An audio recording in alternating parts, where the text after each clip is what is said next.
So in the previous video where you learned about nuclear fusion and fission, you have stared at the chain reaction, you have looked at the nuclear reactor, and you have learned a bit about the devastating effect of playing with the fire that is the uranium nucleus. What I have behind me is a uranium nucleus, and as you have probably seen this before, it's kind of actually quite cozy in this little cove here, and it's not very compelled to decay.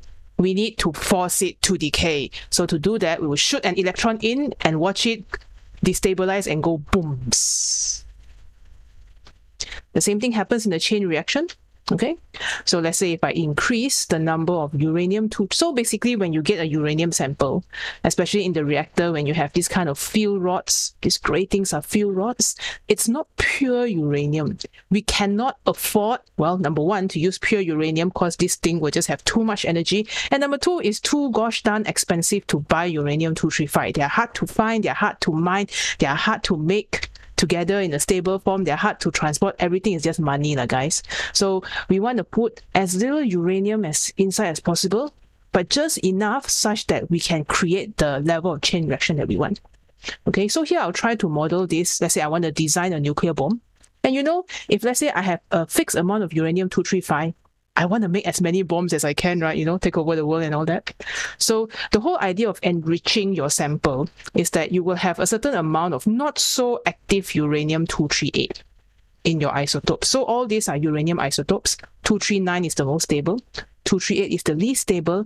But the goal here, the goal is 235. 235 is the thing that causes chain reaction. So there's a certain amount of ratio that we can have. If let's say your 235 is too little, and we shoot out the neutron, there will be some reaction, but not many, and it looks very meh, and you get only 60% reaction. If you really want chain reaction, right, we need to bump up the uranium-235. We're going to put a lot, Okay, so let's say I put a lot. I shall just increase until my computer screams. Okay, so when I do so, and I populate, or the right chemistry word is enrich with uranium-235, the chain reaction is more likely to occur because there are more uranium-235 that will split out, creating those 3 neutrons. Okay, but in this video, we are not so much going to focus on this reaction where humans are the one that creates the chain reaction. Okay, so this one is human controlled. We are now going to ask ourselves, let's say if an devastating accident happens and you have all this radioactive pollution or pollution all around you, how long do we need to stay away from places like Hiroshima and Nagasaki? How long do we need to stay away from places like Chernobyl? A year? 10 years? 60 years? So in this video, we are going to learn how to model how long this thing takes to decay when happens naturally. Okay, so you can see what I have before here is another sample of a radioactive isotope. This is a sample of polonium, and this polonium is going to decay. I'm going to repeat and put different poloniums and watch the time it takes to decay. So you can notice that they kind of decay at different time. At first it's not very stable, decay and become more stable. At every single reset, the decay happens at a different time. Can you predict the time? When do you think this thing is going to decay? You don't know, right? It's very random. So you don't know when it will decay. Maybe certain time here, maybe certain time there. But if I do this enough, or I repeat this process enough times, you will begin to see a trend. There's a certain population in and around this line called the half-life. So what is a half-life? We're also going to find out that in this video. But I also want you to see this graph a bit. You can see now it's very unstable. It's at higher energy level. Is it going to decay? Is it on the decay? I don't know. How about now? Okay, let's wait. Patiently wait. Okay, finally, when it decays, it falls into a lower energy level. Think back about your binding energy. A lower energy level means that the binding energy per nuclear number is greater. This is more stable, and everybody wants to be stable. All right. So what happens when we have multiple atoms? So I have a bucket of polonium here. I'll just put a bunch of polonium here and then watch them react. You note that there's no way we can figure out which polonium will react. This has nothing to do with a neutron. I didn't shoot a neutron into my sample and wait for it to react. No. Number one, you don't know when it will react. Number two, you also don't know which one will react. There's two more left. Do you think, oh, this one? You don't know. Let's say I reset again and you look at this. Will these two still be the last two? I don't think so. So you can see this one has already decayed very early. So whenever you look at the sample of radioactive particles, right, you have two things that you don't know. You don't know when each individual particle will decay into the more stable plumbum, and you don't know which one. You don't know whether it's this one or this one or this one. You don't know. It's random. Okay. So now we're going to go to our notes and try to write this idea of randomness down for ourselves. Right, we're back at our notes again. So radioactive decay is not the first time you've seen this. Just now, the example of polonium becoming plumbum. If you do enough past year question, you will encounter this pretty famous reaction.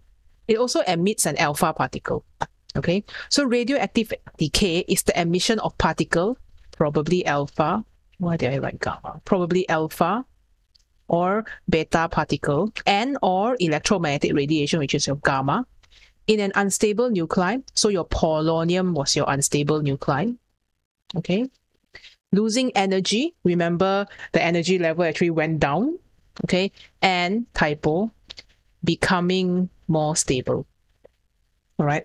So the emission of the radiation, as you can see just now, we don't know when the polonium will decay. We also don't know which polonium will decay. Even got 10 polonium, also don't know how to choose.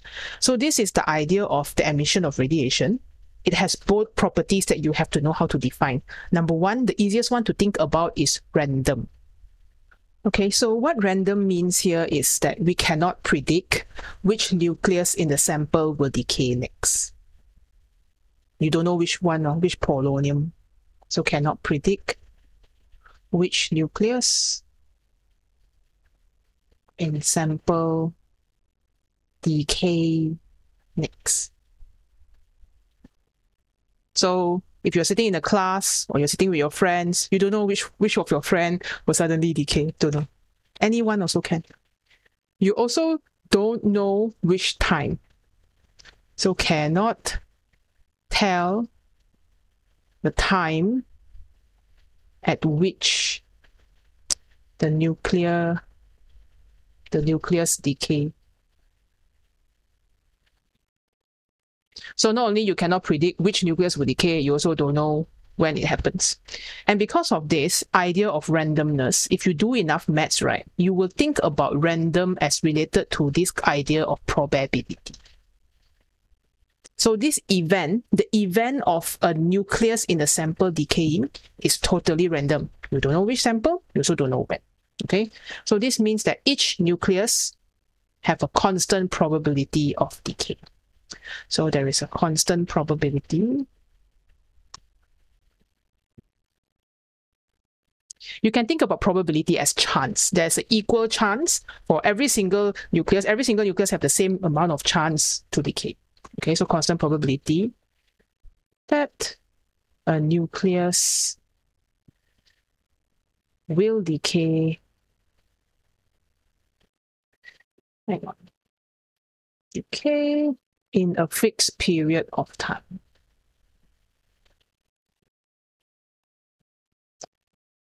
Which one should you write? So generally, CIE will accept cannot predict which nucleus will decay, the first one. And the second one is sometimes needed because they will say comment on the probability of decay. Okay, so random here actually, I mean, because you cannot predict which one and you cannot predict when, this means it's random.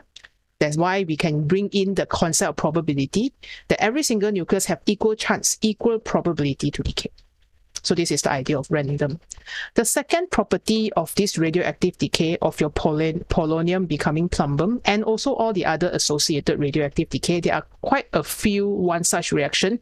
You have a nucleus, it's not stable, it's going to break apart, shoot up some alpha, beta, gamma, and become more stable.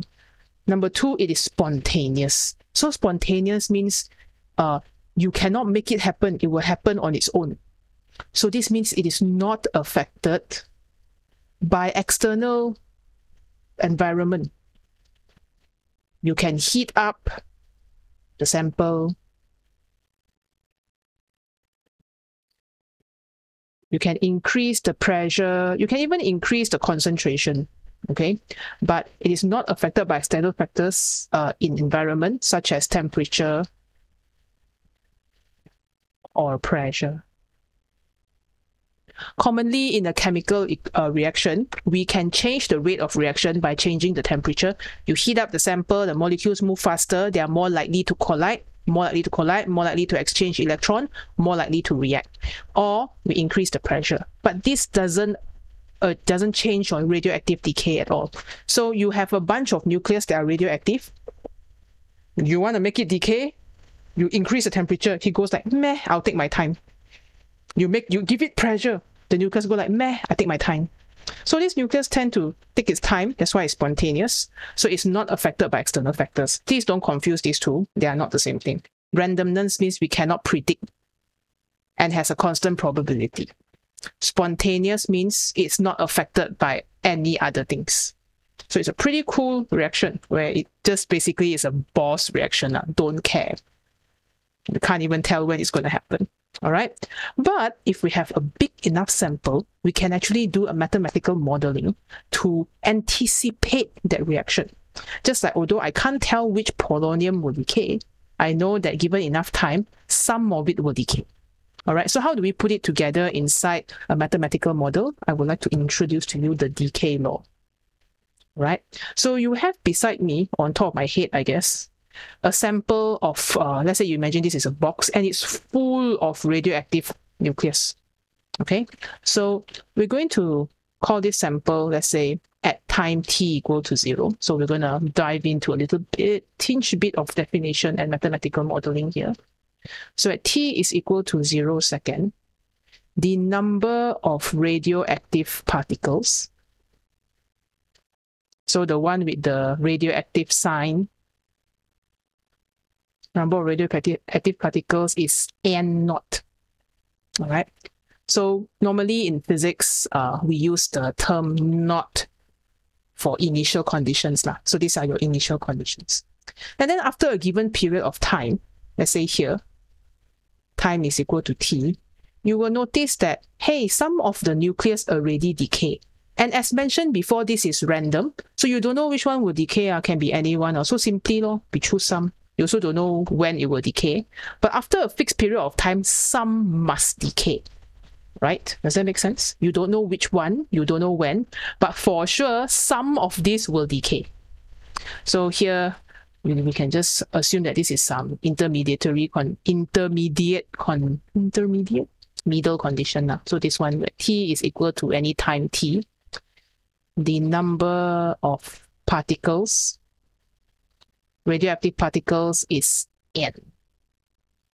All right. So we're going to try to model this. And before that, I need to introduce the decay law.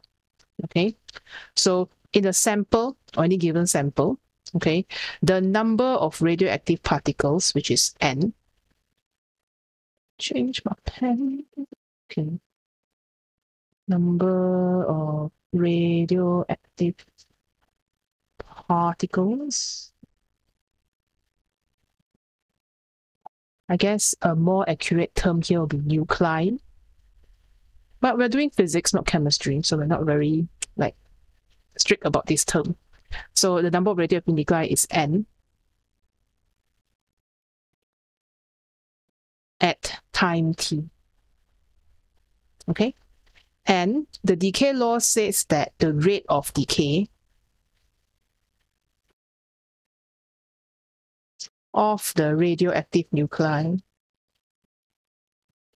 that means how much nuclei decay per unit time, dn dt, is proportional to n. All right. So this dn dt is proportional to n is the decay law. If you are asked to define the decay law, you will say the rate of decay of radioactive nuclei is proportional to the number of radioactive nuclei. You know what? I'll write that down for you. Okay, the definition is typed up for you. So basically, I'm just transcribing this relationship into a sentence. If you don't do maths, don't be intimidated. Rate of decay here is just a fancy way of saying the number of particles that decay in a given time lah. Okay, so rate of decay is your dn dt, directly proportional to the number of nuclei in the sample. So this one would be your n. Cool. All right. So if you need a visual about this, I have a handy dandy model here for you to stare at. Okay. Ta-da! So you can see there's a bunch of nuclei here, and I'm just going to drop the number of nuclei to only 100. Okay. Red color indicates radioactive and haven't decayed yet. So right now this is N0, nobody has decayed. So although there's no way for us to time, maybe you can just look at the first few seconds and see what are the number of nucleus that will change color, change from red to blue to gray. So the decay process will end when this thing becomes gray. All right, so let's go. So things are decaying and they'll take their time as usual. The last few will take their time. And because we have not that many particles, when they decay, maybe every second only a few particles will decay. Maybe 4 or 5 particles will decay in 1 second. But if I bump this up to 1006, wow, 1 second, so many decay leh. So this means the number of particles that decay in a unit time in 1 second is more if we have more nucleus. Makes sense, right? If I have more nucleus, means decay will happen more in a given time. All right, so that is what essentially the decay law is telling us. Right, so as usual, proportional relationship, not nice to use. So we're going to introduce a constant, and no marks, no props for you for guessing the constant because this is given by physics, right? So we are going to call the constant decay constant, lambda. All right, but we need to introduce a negative sign here, and this equation is the more useful one of the lot. Obviously not the proportional one, okay, but this one is here. So we're going to have to do some housekeeping about the sign and also the constant, right? So first things first, let's talk about the sign. The negative sign inside here, this negative sign, tells us that the number of radioactive nuclei decreases with time. As time passes, more and more nuclei will decay. There, you see, first a lot, then less, then even less. So as time passes, the number of radioactive nuclei will decrease with time. That is how we know that there's a negative in front. All right. If you want to know more, this is because of the gradient. The gradient is negative. We need to bring in maths. Okay. If not, then we would just have to accept that the negative here shows that it is dropping over time. Okay. And lambda here, this good little cute little lambda in here, is called the decay constant. Like all constant, it demands a definition, and this definition is fairly important. Okay, so it's frequently asked in past years. They will also ask you to, will they ask you to derive the decay constant? Yes, but that will be in another video. All right, so right now I will rearrange this equation a bit. Okay, so from here I will get lambda is equal to negative dn over dt divided by n. All right, so far so good. But I will say now, in a short time interval, this is to make those who do maths don't lose their head lah. Okay, I can write dn dt because this d is just for difference, you know. So I can just say change the number of nuclei over the time given. So this is the number of nuclei that decay, and this n is the time interval. Okay, again, let's just define our terms. So this one is the number of nuclei already decayed. Okay, and this delta t is a given time interval. short time interval. All right. And the purpose of doing this is so that later when we put it inside the mother equation of this one will be equal to negative delta n over delta t over n. I'm going to do a quick rearranging, and I will have negative here, delta n over n, and the whole thing divide by delta t. All right.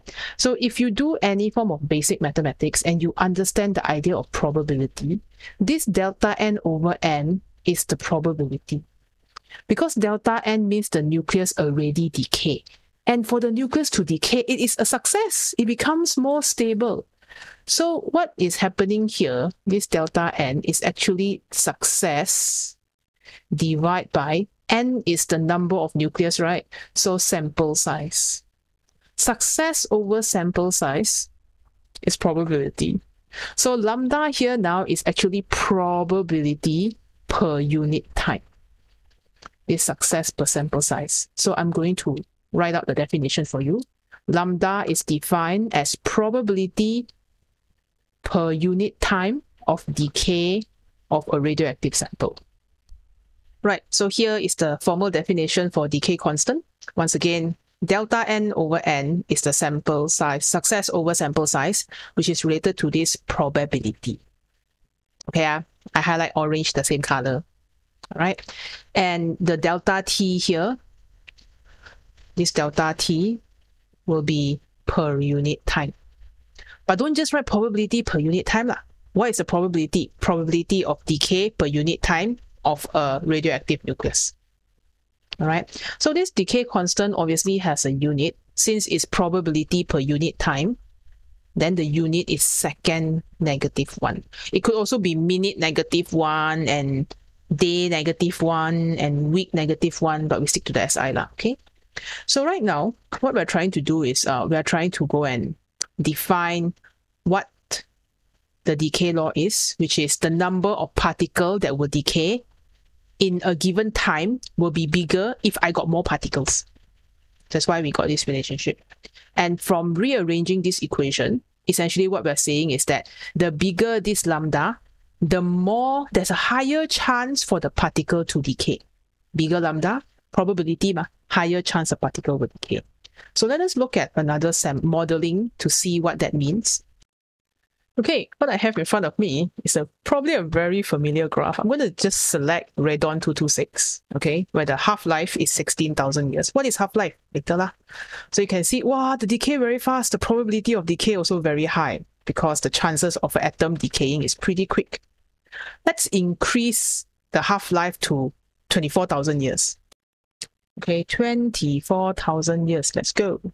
So you can see, oh, the decrease is very gradual. So the probability of decay is less. So the lambda is smaller. These three graphs will have different lambda. And if you're thinking this graph has a very suspiciously familiar shape, just like if you look at this half-life, what is half-life? You can see this n not drop to half. That's why this is half-life. All this is in the next part where I will introduce the decay law and the equation. Okay, so this was the graph that you saw just now in the simulation, and I've placed these boxes to show you what on earth is happening lah. At the beginning, nobody decay yet so the ratio of not yet decay to the original sample will be 1 no? And then as some time pass, half of the sample will decay, more time pass, quarter will decay, more time pass, 1/8 will decay. So whenever we go by half, this is actually called half-life, because again, name my physics people All right, the symbol that we will use is T-half, T1/2.